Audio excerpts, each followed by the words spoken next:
문학 역사에서는 베르터가 등장하면서 독일에서 자살 유행을 일으켰다고 전해진다. 그렇다면 무엇이 자살을 일으킨 것일까? 한 학자를 상상해보자.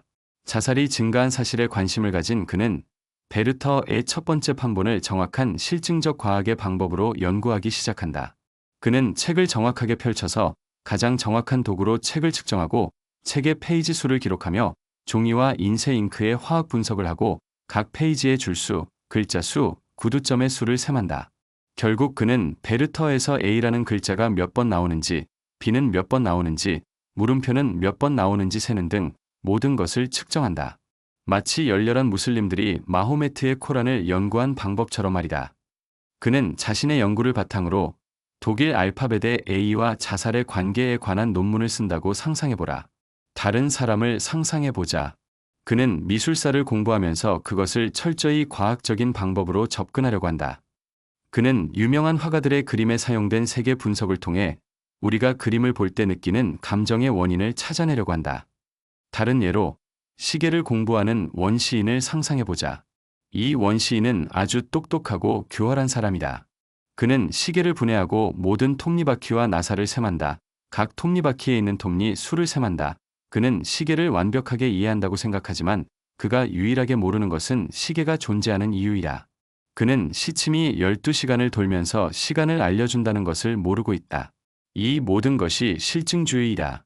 우리는 실증적인 방법에 너무 익숙해져서 그것들이 종종 어리석은 결론을 내리거나 무엇인가의 의미를 설명하려고 할 때 전혀 목적에 도달하지 못한다는 것을 잘 인식하지 못한다. 문제는 실증주의가 의미를 설명하는 데는 적합하지 않다는 점이다. 자연은 그에게 닫힌 책처럼 보이며 그는 외형만을 연구한다. 자연의 작용을 연구하는 데 있어 실증적 방법은 매우 잘 작동한다. 현대 기술의 모든 수많은 성과들이 그 증거이다. 하지만 모든 것에는 그 나름의 영역이 있다. 실증주의는 어떻게에 대한 답을 찾는데 매우 유용하지만 왜와 무엇을 위해에 대한 답을 찾으려 할 때는 우스꽝스럽게 되며 자신의 영역을 벗어나게 된다. 사실 더 진지한 실증주의 사상가들은 실증적인 연구에서 무엇을 위한 것인가 하는 질문을 제기한 것은 불가능하다고 부정한다. 의미의 탐구는 아이러니컬하게도 목적론이라는 이름이 붙여졌으며 이는 매우 불합리한 것으로 보인다. 물론 그렇다. 왜냐하면 실증주의적 관점에서 목적론은 정말로 불합리하기 때문이다. 그러나 실증적인 관점만이 유일한 가능성은 아니다. 실증주의의 오류는 그가 자신 외에는 아무것도 보지 않으며 자신에게는 모든 것이 가능하다고 여기거나 아니면 자신에게는 불가능한 것들이 많다고 생각하는 것이다. 인류는 결코 왜와 무엇을 위한이라는 질문에 대한 답을 찾기를 멈추지 않는다. 자연 앞에서 긍정적인 과학자는 거의 도서관 속에서 소중하고 희귀한 책들로 가득 찬 원시인과 같은 처지에 놓여 있다. 그에게 책은 그 크기와 무게가 이미 알려져 있는 물건일 뿐이다. 그가 아무리 생각하더라도 이 이상한 물건이 무엇을 위해 존재하는지 이해할 수 없으며 책의 내용은 그에게 완전히 이해할 수 없는 본질적 존재로 남는다. 하지만 만약 사람이 책의 내용이 있다는 것을 알게 있다면, 즉 보이는 현상 뒤에 숨겨진 비밀의 의미가 있다는 것을 안다면 결국 그는 책의 본질에 다가갈 수 있을 것이다. 이를 위해서는 책의 내용을 이해하는 것, 즉 사물 그 자체의 의미를 이해해야 한다. 고대 언어나 상형 문자가 새겨진 표식을 발견한 학자는 큰 노력 끝에 그것들을 해석하고 읽을 수 있다. 그리고 그것을 읽기 위해 그에게 필요한 것은 하나뿐이다. 바로 그것들이 글이라는 것을 아는 것이다. 그가 그것들을 단순히 장식물로 여기거나 우연한 그림이라고 생각한다면 그 의미와 가치는 그에게 완전히 닫혀 있을 것이다. 그러나 그가 그 안에 의미가 있음을 상상하기만 한다면 이제 이해의 가능성이 열리게 된다. 읽을 수 없는 암호는 없으며 아무리 열쇠가 없다 해도 읽을 수 있다. 그러나 그게 암호라는 것을 알아야만 한다. 이것이 첫 번째이자 필수적인 조건이다. 이 조건 없이는 나아갈 수 없다. 삶의 현상적 측면과 숨겨진 측면의 존재라는 아이디어는 오래전부터 철학적 탐구의 주제였다. 현상이나 현상적 존재는 세계의 한 측면으로만 인정되었으며 이는 우리의 의식이 현실 세계와 접촉할 때 나타나는 실제로 존재하지 않는 듯이 보이는 것이었다. 다른 한 측면인 본질적 존재는 실제로 자기 자신 안에서 존재하지만 우리의 지각으로는 알 수 없는 것으로 인정되었다.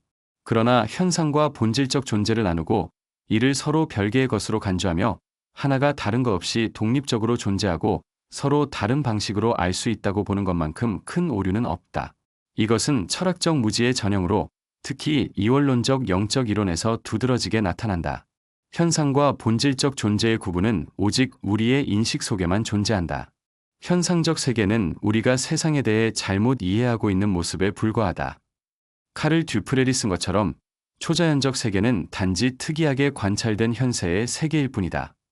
더 정확히 말하자면 현세의 세계는 초자연적 세계를 특이하게 관찰한 것일 뿐이다. 그리고 칸트의 아이디어는 전적으로 옳다. 현상적 세계의 연구가 우리를 사물 그 자체를 이해하는 데 가까이 다가가게 만들지 않는다는 점 말이다. 사물 그 자체는 그것이 자기 자신 안에서 존재하는 방식이며 우리와는 관계없이 존재하는 것이다. 사물의 현상은 우리가 그것을 지각하는 방식에 불과하다. 예를 들어 원시인이 책을 손에 들고 있는 모습을 보면 그가 그 책의 본질적 존재에 대해 알지 못한다면 그는 책을 통해 본질적 존재를 발견할 수 없다는 것을 명확하게 보여준다. 그러나 그가 그것을 안다면 동일한 현상들을 통해 본질적 존재를 찾을 가능성이 열리게 된다. 본질적 존재가 존재한다는 사실을 모르고 현상만을 연구하는 것은 전혀 무의미한 일이다. 원시인이 시계의 현상적 측면을 공부하며 바퀴수와 각 바퀴의 이빨수를 셀 때 시계가 무엇인지 이해하는 것은 완전히 불가능한 것처럼 외적인 삶의 측면을 연구하는 실증주의 과학자에게도 그 삶의 숨겨진 목적과 각 현상의 목적은 영원히 가려져 있다. 원시인에게 시계는 매우 흥미롭고 복잡하지만 전혀 쓸모없는 장난감에 불과할 것이다. 과학적인 물질주의자의 시각에서 인간은 그보다 훨씬 더 복잡하지만 역시 어떤 목적을 가지고 있는지 어떻게 존재하게 되었는지 알 수 없는 기계로 보인다. 우리는 평면 위에 두 개의 동일한 원을 연구하는 평면 생명체에게 촛불과 동전의 기능이 얼마나 이해되지 않을지 상상해 보았다. 마찬가지로 기계로서 인간의 기능은 과학자가 그를 연구할 때 이해되지 않는다. 촛불과 동전은 두 개의 동일한 원이 아니라 더 높은 세계에서 완전히 다른 의미와 용도를 가진 전혀 다른 물건들이기 때문이다. 마찬가지로 인간은 기계가 아니라 눈에 보이는 세계보다 더 높은 세계에서 목적과 의미를 지닌 존재다. 우리 세계에서 평면 생명체에게 촛불과 동전의 기능은 접근할 수 없는 본질적 존재다. 원이라는 현상이 촛불과 동전의 기능을 이해할 수 있게 하는 개념을 제공할 수 없다는 점은 분명하다. 이 차원의 인식은 평면에만 존재하는 것이 아니다. 물질주의적 사상은 이를 현실 세계에 적용하려 한다. 이로 인해 진지한 의미에서의 우스꽝스러운 상황들이 발생하며 안타깝게도 그 진정한 의미는 많은 이들에게 이해되지 않는다. 마르크스의 경제적 인간은 생산과 소비라는 두 가지 방향으로만 움직이는, 즉 생산 소비의 평면 위에서 사는 명백한 2차원적 존재다. 어떻게 그런 인공적인 존재를 인간 자체로 상상할 수 있을까? 그리고 어떻게 인간의 삶의 법칙을 이해할 수 있을까? 모든 것에 대한 이해를 추구하는 복합적인 욕망과 동기를 가지고 있는 인간이라는 존재를 가상적 존재의 가상적 삶의 법칙을 연구하면서 어떻게 알 수 있을까? 이 질문에 대한 답은 발명자들의 비밀이다. 그러나 마르크스와 그의 추종자들의 이론적 틀은 사람들을 끌어들이며 간단한 답을 제시하는 모든 이론처럼 긴 질문들에 대한 짧은 답을 제시하는 매력을 갖는다. 우리는 물질주의적 이론에 너무 얽매여서 그 외의 다른 것들은 보지 못하고 있다. 실증과학은 본질적으로 현상과 본질에 대한 이론을 부정하지 않는다. 다만 그것은 칸트와 반대로 현상을 연구하면 점차 본질에 다가갈 수 있다고 주장한다. 과학은 현상의 본질을 원자와 에테르의 움직임이나 전자의 진동으로 간주하며 이로써 우주를 기계적 움직임의 소용돌이로 보고 우리가 그것을 감각기관으로 지각할 때 현상적 색조를 가진다고 본다.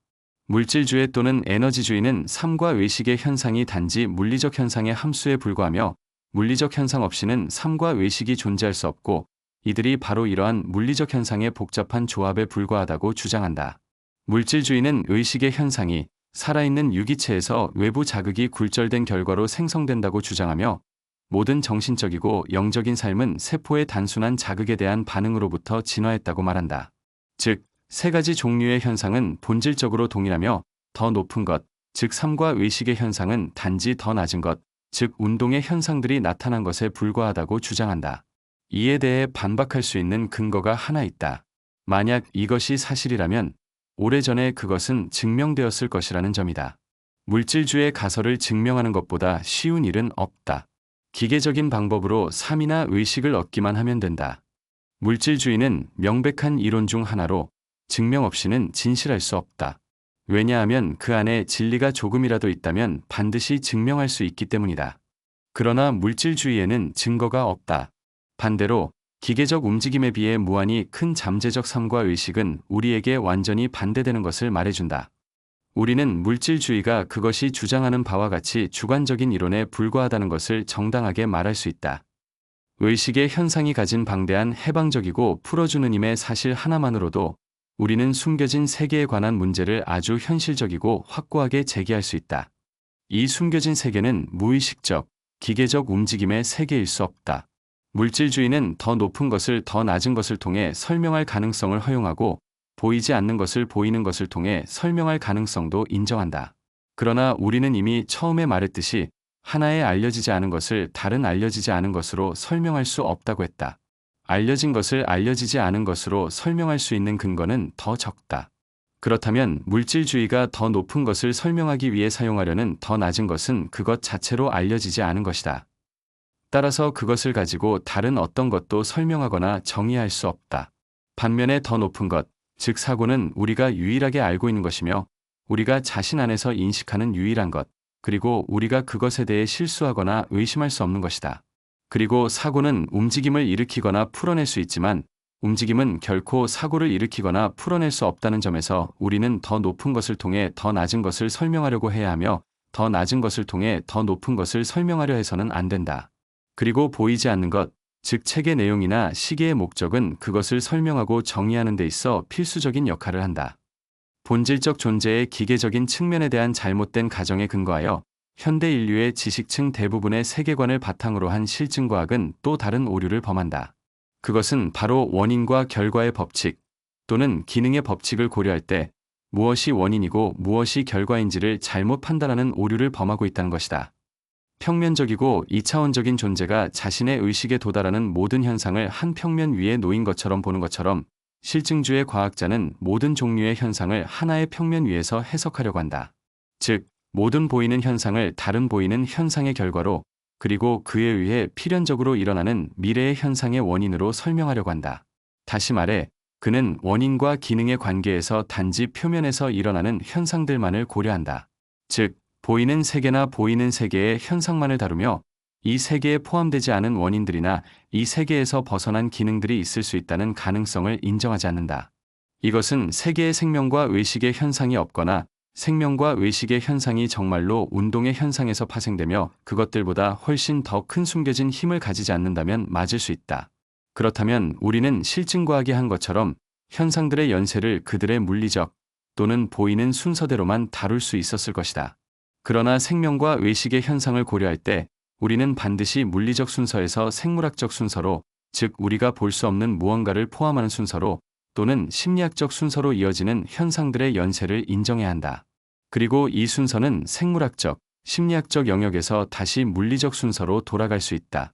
이것을 근거로 우리는 현상들의 연쇄가 단순한 물리적 현상만으로는 설명될 수 없다는 것을 인정해야 한다. 이 연쇄가 인간의 삶이나 인간 사회와 관련되면 우리는 그것이 종종 물리적 영역을 벗어나 다시 그 속으로 돌아오는 것을 명확히 볼 수 있다. 이 관점에서 보면 우리는 한 사람의 삶이나 사회의 삶에서 수많은 개천들이 표면으로 나왔다가 거친 물살을 일으키고 때로는 깊은 땅 속으로 사라지며 눈에 띄지 않지만 결코 사라지지 않고 다시 나타날 때까지 기다리는 모습을 볼 수 있다. 우리는 세상에서 지속적인 현상들의 연쇄를 관찰하며 이 연쇄들이 끊임없이 다른 차원의 현상으로 넘어가는 모습을 본다. 의식의 현상들, 생각, 감정, 욕망이 생리적 현상들을 동반하며 어쩌면 그것들을 창조하고 순수한 물리적 현상들의 연쇄를 시작하게 만드는 모습을 본다. 또 우리는 물리적 현상들이 시각적, 청각적, 촉각적, 후각적, 그리고 다른 감각들에 의해 자극을 받고 이로 인해 생리적 현상이 일어나고 그 다음 심리적 현상이 나타나는 과정을 본다. 그러나 우리는 한 사람의 삶을 외부에서 볼 때 그 삶에서 물리적 현상만을 본다. 그리고 이것이 유일한 현실이라고 확신하게 되면 우리는 다른 것을 전혀 인식하지 못할 수 있다. 여기서 아이디어의 힘이 큰 영향을 미칩니다. 진지한 물질주의자는 물질의 비현실성을 보여주는 어떤 형이상학적 구성을 궤변으로 생각한다. 그것은 그에게 불필요하고 성가시며 그가 확고하게 믿고 있는 유일한 것, 모든 것의 기초에 놓인 유일하게 불변하는 것에 대한 도전으로 보인다. 그는 이상주의적 또는 신비주의적 이론들을 모기의 윙윙거림처럼 짜증을 내며 무시한다. 하지만 갑자기 그의 머릿속에 매우 간단한 생각이 떠오른다. 그것은 바로 생각과 움직임이 본질적으로 완전히 다른 것이며 둘은 같을 수 없다는 것이다. 왜냐하면 생각은 주관적인 현상이고 움직임은 객관적인 현상이기 때문이다. 번개처럼 그의 의식 속에서 스쳐 지나가는 생각이 있다. 만약 그가 살아있는 사람의 뇌를 열고 회색질 세포의 모든 진동과 백색질 섬유의 모든 떨림을 본다고 해도 그럼에도 불구하고 그것은 여전히 단지 움직임일 뿐이고 생각은 여전히 연구의 범위를 벗어나 그것에 접근하려 할수록 그의 그림자처럼 그에게서 떠나갈 것이라는 생각이다. 이 모든 것을 깨닫기 시작하면서 그는 발밑에서 땅이 꺼지는 듯한 느낌을 받고 자신의 방법으로는 결코 생각에 다가갈 수 없다는 것을 느낀다. 그리고 그는 새로운 방법의 필요성을 분명히 본다. 이 생각을 떠올리는 순간 마치 마법의 지팡이가 휘둘린 듯 그는 자신이 이전에 보지 못했던 것들을 보기 시작한다. 그의 눈이 이전에 보지 않으려 했던 것들을 보기 시작한다. 그가 스스로 만든 벽들이 하나씩 무너지고 그 무너지는 벽들 너머로 그가 이전에 상상하지 못했던 지식의 무한한 가능성들이 펼쳐진다. 그리고 그는 주변 세상에 대한 시각이 완전히 바뀐다. 그는 보이는 것들이 보이지 않는 것에서 비롯된다는 것을 깨닫고 보이지 않는 것을 이해하지 않으면 보이는 것을 이해할 수 없다는 것을 깨닫는다. 그의 실증주의는 흔들리기 시작한다. 만약 이 사람이 용감한 생각을 가진 사람이라면 어느 순간 그는 자신이 진리라고 여겼던 것이 실제로는 비현실적이고 거짓임을 깨닫고 자신이 거짓이라고 여겼던 것이 실제로는 진리이고 현실임을 보게 될 것이다. 우선 그는 나타난 물리적 현상들이 종종 숨겨진다는 것을 본다. 마치 땅속으로 사라진 시냇물처럼 그것들은 사라지지 않고 누군가의 의식, 기억, 말 또는 책 속에서 숨겨져 살고 있으며 미래의 수학이 씨앗 속에 숨겨져 있는 것처럼 존재한다. 그리고 다시 세상에 드러나며 숨겨진 상태에서 드러나면서 소음과 번개와 움직임을 만들어낸다. 우리는 이 보이지 않는 것이 보이는 것으로 변하는 과정을 개인의 삶에서, 민족의 삶에서, 인류의 역사에서 본다. 이 사건들의 연쇄는 끊임없이 이어지며 서로 얽히고 한 사건이 다른 사건 속으로 들어가며 때로는 우리 눈을 피하고 때로는 다시 나타난다. 이 아이디어의 예술적 표현은 마벨 콜린스의 카르마라는 글에서 볼 수 있다. 이 글에서는 그녀는 이렇게 말한다. 제발 나와 함께 상상해 보세요. 각각의 개별적인 존재는 끝도 시작도 없는, 끊어질 수 없는, 무한에서 무한으로 이어진 밧줄과 같은 것이라고 상상하세요. 이 밧줄은 수많은 얇은 실로 이루어져 있으며 이 실들이 서로 가까이 놓여 있어 밧줄의 두께를 만듭니다. 그리고 이 실들은 살아있다는 것을 기억하세요. 그것들은 전선 같거나 아니면 진동하는 신경들처럼 생각할 수 있습니다. 하지만 때때로 이 긴 살아있는 실들이 개별적인 존재를 만들면서 그 그림자에서 빛으로 나아갑니다. 이 비유는 진리의 한 부분만을 보여준다. 그것은 단지 작은 부분, 조각에 불과하다. 그러나 그것을 통해 더 나아가고 더 많이 이해할 수 있다. 가장 먼저 이해해야 할 것은 미래가 현재의 개별적인 행동들에 의해 임의로 형성되는 것이 아니라는 점이다. 모든 미래는 현재에 끊을 수 없는 연속적인 확장일 뿐이고 현재는 지나간 시간에 끊을 수 없는 확장일 뿐이라는 것이다. 하나의 평면에서, 하나의 관점에서 밧줄의 예는 완전히 옳다. 위의 인용은 우리가 인도 철학에서 깊은 옛날에 만들어진 카르마의 아이디어가 연속적인 현상의 아이디어라는 것을 보여준다. 각각의 현상은 아무리 작아도 과거에서 미래로 이어지는 끊을 수 없는 연쇄의 연결고리이며 하나의 영역에서 다른 영역으로 넘어가며 때로는 물리적 현상으로 나타나고 때로는 의식의 현상으로 숨어들게 된다. 우리의 시간과 공간의 다차원 이론을 바탕으로 카르마의 아이디어를 본다면 먼 사건들 간의 연결이 그저 신비롭고 이해되지 않는 것만은 아니라는 것을 알 수 있다. 시간적으로 멀리 떨어진 사건들이 네 번째 차원에서 실제로는 접촉하고 있다면 본질적으로 그것들은 원인과 결과로 동시에 일어나며 그들 사이를 나누는 벽은 단지 우리의 착각이며 이는 극복할 수 없는 약한 이성에 의한 것이다. 사물들은 시간에 의해 연결된 것이 아니라 내적인 관계, 내적 상호작용에 의해 연결된다. 시간은 내적으로 가까운 하나에서 다른 것으로 이어지는 사물들을 분리할 수 없다. 사물들의 속성은 그것들이 시간이란 바다에 의해 분리된 것처럼 보인다. 그러나 우리는 그 바다가 실은 존재하지 않음을 알며 어떻게 그리고 왜 한 천년의 사건이 다른 천년의 사건에 직접적으로 영향을 미칠 수 있는지 이해하게 된다. 우리는 이제 우리의 눈앞에서 현상들이 숨겨져야 하는 이유를 이해한다. 그것은 우리가 시간의 환상을 유지하기 위해서이다. 우리는 이것을 안다. 오늘의 사건들은 어제의 생각과 감정이었고, 내일의 사건들은 오늘 누군가의 불안, 굶주림, 고통에 있다는 것을. 우리는 이것을 알고 있다. 그럼에도 불구하고 우리의 실증적인 과학은 끊임없이 보이는 현상들 사이에서만 연세를 찾고자 한다. 즉, 모든 보이는 혹은 물리적 현상들이 오직 다른 물리적 현상들의 결과라고 간주하려 한다.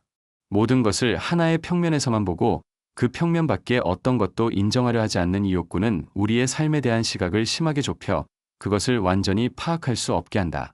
그리고 낮은 것의 기능으로서 더 높은 것을 설명하려는 물질주의적 시도와 함께 이는 우리의 지식 발전의 가장 큰 장애물이자 과학에 대한 불만, 과학의 파산에 대한 불만의 주요 원인이다. 과학에 대한 불만은 충분히 근거가 있으며 그것의 무능력에 대한 불만은 완전히 정당하다. 왜냐하면 과학은 정말로 막다른 길에 다다랐고 그 출구가 없으며 그것의 주요한 방향이 완전히 잘못되었다는 것을 인정한 것은 이제 단지 시간 문제일 뿐이다. 간단한 예를 들어보자.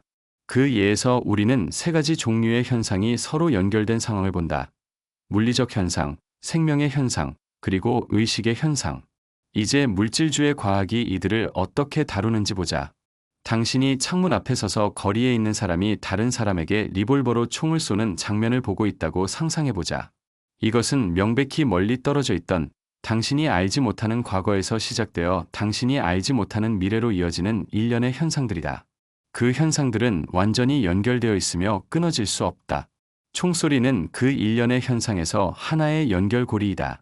하지만 과학이 총소리를 다룬다면 그것은 그 총소리가 속한 일련의 현상에서 벗어나 단독으로 다루게 된다.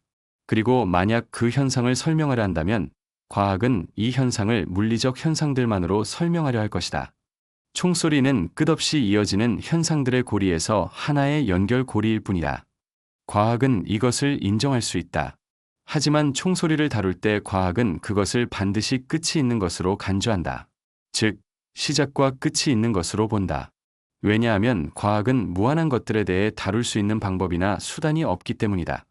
물론 실증주의가 기초로 삼는 수학은 무한한 양이 유한한 것들과 다른 법칙에 의해 지배된다고 정확히 규명하고 있으며 무한한 양을 유한한 양처럼 취급할 수 없다는 것을 명확히 한다. 이 점은 과학도 이론적으로 인정할 수 있다. 그러나 실제로 과학은 이를 전혀 고려하지 않으며 모든 현상을 유한한 것으로만 다루고자 한다. 그래서 이번 경우에도 마찬가지이다. 그렇다면 과학에 의한 총소리는 무엇일까? 그것은 방아쇠와 스프링의 움직임, 방아쇠가 격발기를 때리며 일어나는 폭발, 그리고 이 폭발로 총알을 밀어낸 것, 그로 인한 공기의 진동으로 발생하는 소리, 총알이 날아가고 그것이 무언가에 부딪히는 일련의 물리적 과정이다. 이 모든 것이 과학적 관점에서 보았을 때 보이는 것이다. 그렇다면 과학이 이 총소리를 설명하려 할 때 그 현상이 어떤 연쇄 속에서 하나의 연결고리로 작용한다고 할 수 있을까? 물리학자는 총소리의 원인을 화약이 가진 폭발적인 힘, 즉 화약이 빠르게 기체 상태로 변화하면서 작은 양의 고체 물질로 많은 양의 가스를 만드는 특성에 있다고 말할 것이다. 그는 왜 이것이 일어나는지 설명하고 화약이 무엇으로 만들어졌는지 말할 것이며 화약의 에너지가 어떻게 전달되었는지 언급할 것이다. 그런 후 그는 격발기를 해체하며 결국 총소리를 일으킨 에너지가 손가락 근육의 수축에서 비롯되었음을 인정할 것이다. 그가 말하는 이 작은 움직임에 소비된 에너지는 분명히 그 이전의 주변 세계에서 얻어진 것일 수 있다. 아마도 그가 방아쇠를 당기면서 사용한 에너지는 전날 먹은 고기에서 얻은 에너지일 것이다. 그럼 총소리가 미친 영향을 과학은 어떻게 설명할까?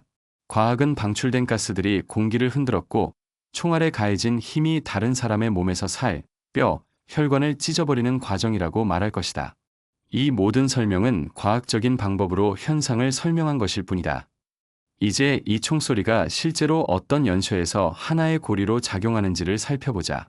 여기서 우리는 중요한 사실을 인정해야 한다. 총소리는 정말로 많은 연쇄들 속에서 하나의 고리로 존재한다. 실증과학은 그 중 하나, 즉 물리적 연쇄를 다루고 있다. 다른 연쇄들을 살펴보자. 우선 총소리가 여러 연쇄에서 하나의 고리로 존재한다는 사실이 맞는지 틀린지 생각해보자.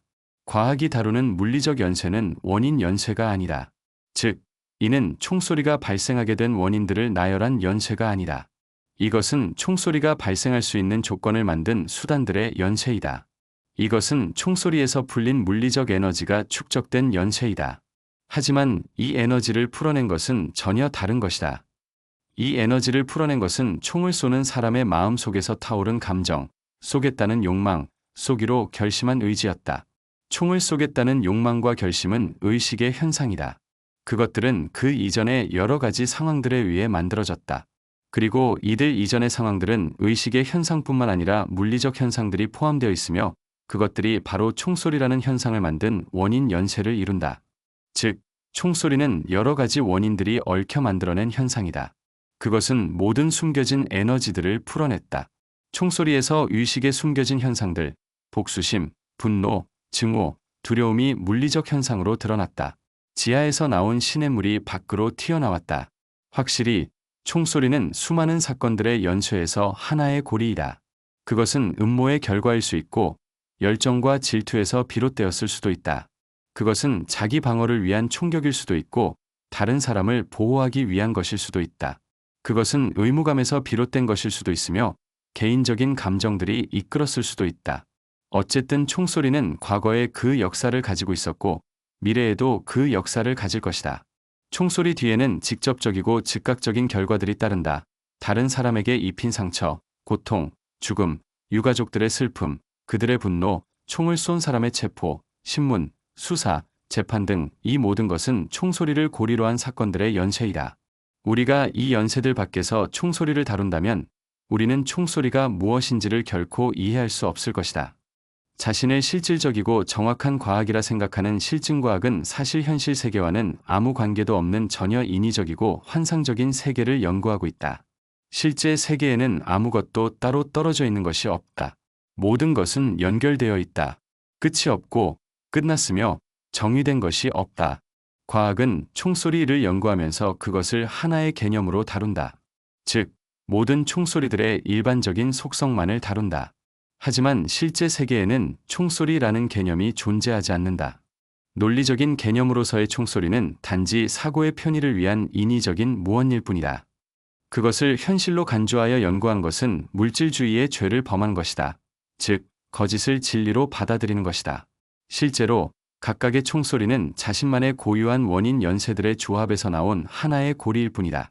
그리고 우리는 이 연쇄들의 조합 중에서 외적인 하나만을 선택해서 연구할 수 없다. 우리가 외적인 연쇄만 알고 그 외에는 아무것도 모른다면 우리는 실제로 발생한 것에 대한 현상만을 알고 있는 것이며 사실 아무것도 모른다고 할 수 있다. 두 개의 현상이 전혀 동일해 보이지만 그 현상들은 매우 다른 원인 연쇄들에서 나온 고리일 수 있으며 실제로 그 현상들은 동일하지 않을 뿐만 아니라 정반대일 수도 있다. 실증과학은 모든 총소리가 동일하다고 여긴다. 그 차이는 단지 힘의 크기일 뿐이다. 그러나 정말로 정확한 연구에서 동일한 두 개의 총소리는 없다. 우리는 추측이 아니라 완전히 단정적으로 말할 수 있다. 물리적 현상들 뒤에 숨겨진 세계는 마치 다른 세계의 단면처럼 여기에서 존재하며 그 사건들이 여기에서 일어나지만 우리에게는 보이지 않는다. 나는 여기서 어떤 기적적이거나 초자연적인 것에 대해 말하고 싶은 것이 아니라 삶보다 더 기적적이고 초자연적인 것은 없다. 큰 도시의 거리를 생각해보자. 그 거리에 있는 모든 것, 즉 지금 이 순간에 보이는 모든 것. 그것은 엄청난 다양한 사실들의 집합이다. 하지만 이 사실들 속에 숨겨져 있는 것들은 우리가 전혀 볼 수 없는 것들이다. 얼마나 많은 욕망, 탐욕, 생각들, 얼마나 많은 고통, 얼마나 많은 속임수, 얼마나 많은 가짜, 얼마나 많은 거짓, 얼마나 많은 보이지 않는 끈들, 애정, 반감, 관심, 이기심이 이 거리를 세상과 연결시키고 있는지. 이것을 상상해보면 거리를 보이는 것만으로는 연구할 수 없다는 것이 명확해진다. 우리는 깊이 들어가야 한다. 거리라는 복잡하고 방대한 현상은 그것의 끝없이 더 복잡한 본질을 보여주지 않는다. 그것은 영혼과 시간, 과거와 미래, 그리고 세상과 연결된 본질이다. 따라서 보이는 현상적인 세계를 우리는 다른 끝없이 더 복잡한 세계의 단면으로 볼 수 있다. 그 세계는 지금 이 순간 보이는 세계로 드러난다. 그리고 이 본질적인 세계는 끝이 없으며 그것은 우리가 이해할 수 없다. 그것은 2차원 존재가 3차원 세계의 모든 기능의 다양성을 이해할 수 없는 것처럼 우리에게도 이해될 수 없다. 우리가 진리에 대해 가장 근접하게 말할 수 있는 것은 다음과 같은 정도가 될 것이다. 모든 것은 무한히 다양한 의미를 가지며 이 모든 의미를 아는 것은 불가능하다. 다시 말해, 우리가 이해하는 진리는 언제나 한정된 진리이며 오직 한정된 현상들의 연속에서만 가능하다. 무한한 연속에서 그것은 반드시 자신의 반대가 될 것이다. 이 마지막 생각은 헤겔이 표현한 것이다. 모든 아이디어는 무한히 확장되면 자기 자신의 반대가 된다. 여기에는 우리가 본질적인 세계를 이해할 수 없는 이유가 있다. 본질적인 사물, 즉 사물 그 자체는 사물의 무한한 기능과 의미 속에 있다. 우리의 이성으로는 그것을 이해할 수 없다.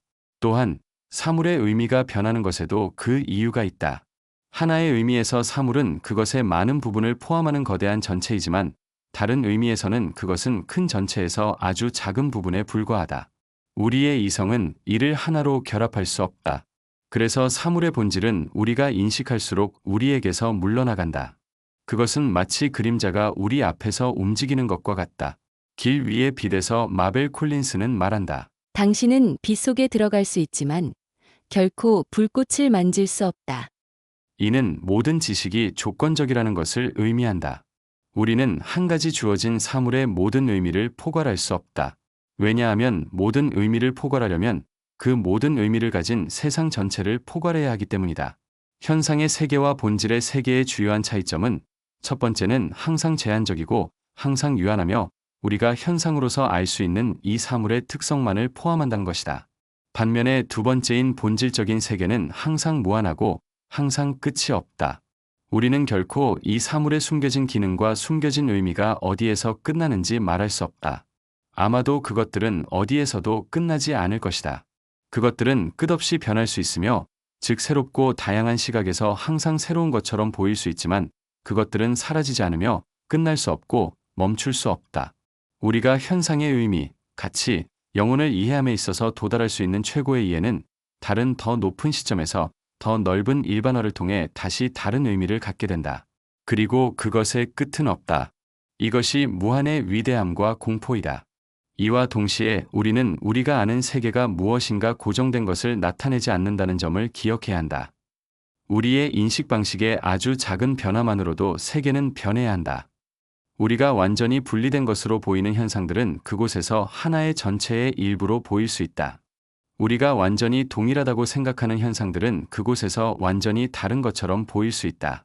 우리가 하나의 전체로 보고 나누어지지 않는 것으로 생각하는 현상들은 실제로는 매우 복잡하고 서로 아무런 관계가 없는 다양한 요소들을 포함할 수 있다.